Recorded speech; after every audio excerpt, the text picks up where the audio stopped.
1 kilovat 650 so'm. 200 limit qo'ydik. Oshsa narx sakraydi, xalq to'laydi, bizning cho'ntak to'ladi. Limit oltin tuzoq. Odamlar hisob kitobdan charchaydi, oxiri mayli deydi. Biz esa ustidan foyda yozamiz. Gazni bermasak, elektrga majbur bo'lishadi. Gaz arzon, bizga zarar. Shuning uchun yo'l yopib qo'yamiz. 1 metr gaz ham 650 so'm. Lekin undan 11 kilovat elektr chiqadi.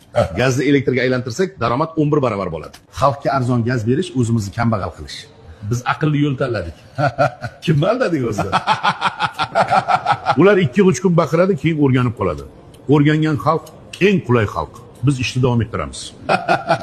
Lavozimga kelish oson bo'lmadi. Katta xarajat qildik. Endi o'sha pulni 1000 marta qaytarish shart. Ularning qarindoshi chetda ishlaydi, dollar yuboradi. Biz limit bilan o'sha dollarni sekin-sekin qo'limizga oqizamiz. Birlashmaydi, har kim o'z tashvishida. Shu bo'linish bizga qalqon. Qalqon bo'lsa, hisob so'rovchi bo'lmaydi. Ko'p gapirgan chiqsa, ichkariga tiqamiz. Qolganlar ko'rib jim bo'ladi. Qo'rqoq jimlik bizga eng katta foyda. 35 yildir tizim o'sha. Nomlar almashadi, usul qoladi. Usul qolsa, pul ham qoladi. Oddiy matematika. TVda musaffo osmon deyshadi. Tinchlik bor deyshadi. Xalq tinchlikni eshitib, narxni unutadi. Juda qulay. Dunyoda 205 davlat bor, urush 5-6 joyda. Lekin biz hamma urushda deb aytamiz. Xalq ishonadi.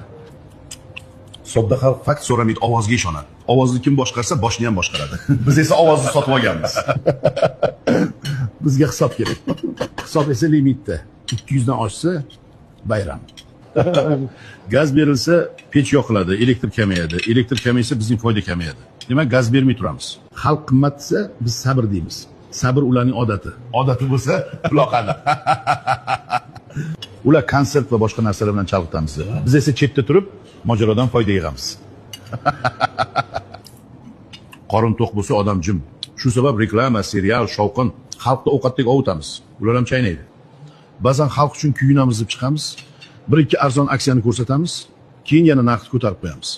1-2 odamni jazolasak, qolganlar tartibda o'ylaydi. Aslida bu qo'rqitish. Qo'rqqan xalq oltin qon. Qonun ham bizning qo'limizda. Limit xalq manfaatiga deb yozamiz. Qog'ozda manfaat, amalda daromad. Qog'oz yutadi.